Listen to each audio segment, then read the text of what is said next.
और कोसी नदी में आई बाढ़ के कारण गाड़ियों की लंबी कतार की जगह शादी के लिए दूल्हे को चिलचिलाती धूप में नाव पर चढ़कर निकाह करने के लिए जाना पड़ा है। ये नज़ारा मधुबनी जिले के मधेपुर प्रखंड का है। यहाँ कोसी नदी अपने उफान पर है और बाढ़ का कहर जारी है। परवलपुर गांव निवासी मोहम्मद एहसान की बारात सोमवार को दुल्हन के घर जाने के लिए नाव पर सवार होकर निकली। सर पर सेहरा सजाए दुल्हन के पिता मोहम्मद कमालुद्दीन जहां अपने पुत्र की शादी को लेकर खुश थे, तो वहीं उनके चेहरे पर बाढ़ के कारण हो रही परेशानी भी साफ दिख रही थी। बेटी की शादी की तिथि 1 महीने पहले निर्धारित कर ली गई थी, लेकिन अचानक कोसी नदी में भीषण बाढ़ आ गई तो बारात ले जाने के लिए निजी नाव को भाड़े पर लेना पड़ा। बारात सहरसा जिला के डरहार ओपी थाना क्षेत्र के बढ़हारा गांव के लिए रवाना हुई। इससे पहले सर पर सेहरा सजाए दूल्हा और बाराती परबलपुर से चलकर कोसी तटबंध के बल्थी चौक तक पहुंचे और वहां सभी बाराती नाव पर सवार हुए और 10 किलोमीटर दूर दुल्हन के घर पहुंचे। अब दुल्हन भी नाव पर ही घर आएगी।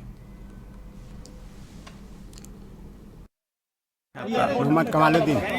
आज क्या है? लड़का की शादी है। शादी है। कहाँ पर? बढ़ारा परवलपुर से बारात जा रहे हैं। परवलपुर से बाराती किनके यहाँ बारात जा रहे हैं? बसीर के यहाँ। कितना बाराती हैं आप लोग?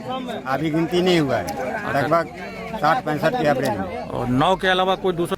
और कोसी नदी में आई बाढ़ के कारण गाड़ियों की लंबी कतार की जगह शादी के लिए दूल्हे को चिलचिलाती धूप में नाव पर चढ़कर निकाह करने के लिए जाना पड़ा है। ये नज़ारा मधुबनी जिले के मधेपुर प्रखंड का है। यहाँ कोसी नदी अपने उफान पर है और बाढ़ का कहर जारी है। परवलपुर गांव निवासी मोहम्मद एहसान की बारात सोमवार को दुल्हन के घर जाने के लिए नाव पर सवार होकर निकली। सर पर सेहरा सजाए दुल्हन के पिता मोहम्मद कमालुद्दीन जहां अपने पुत्र की शादी को लेकर खुश थे, तो वहीं उनके चेहरे पर बाढ़ के कारण हो रही परेशानी भी साफ दिख रही थी। बेटी की शादी की तिथि 1 महीने पहले निर्धारित कर ली गई थी, लेकिन अचानक कोसी नदी में भीषण बाढ़ आ गई तो बारात ले जाने के लिए निजी नाव को भाड़े पर लेना पड़ा। बारात सहरसा जिला के डरहार ओपी थाना क्षेत्र के बढ़हारा गांव के लिए रवाना हुई। इससे पहले सर पर सेहरा सजाए दूल्हा और बाराती परबलपुर से चलकर कोसी तटबंध के बल्थी चौक तक पहुंचे और वहां सभी बाराती नाव पर सवार हुए और 10 किलोमीटर दूर दुल्हन के घर पहुंचे। अब दुल्हन भी नाव पर ही घर आएगी।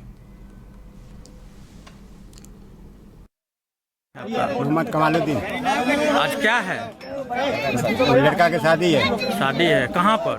बढ़ारा परवलपुर से बारात जा रहे हैं। परवलपुर से बाराती किनके यहाँ बारात जा रहे हैं? बसीर के यहाँ। कितना बाराती हैं आप लोग? अभी गिनती नहीं हुआ है, लगभग 60-65 के एवरेज में। और नाव के अलावा कोई दूसरा?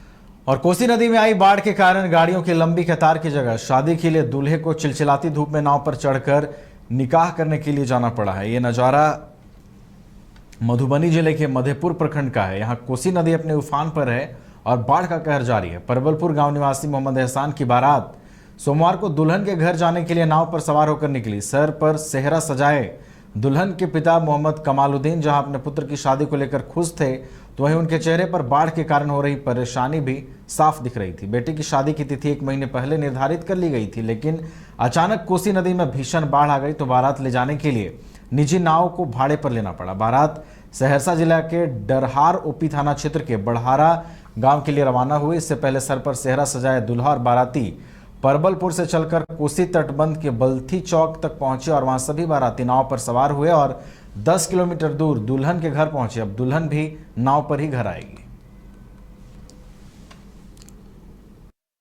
मोहम्मद कमालुद्दीन। आज क्या है? लड़का की शादी है। शादी है। कहाँ पर? बढ़ारा परवलपुर से बारात जा रहे हैं। परवलपुर से बाराती किनके यहाँ बारात जा रहे हैं? बसीर के यहाँ। कितना बाराती हैं आप लोग? अभी गिनती नहीं हुआ है, लगभग 60-65 के एवरेज में। और नाव के अलावा कोई दूसरा?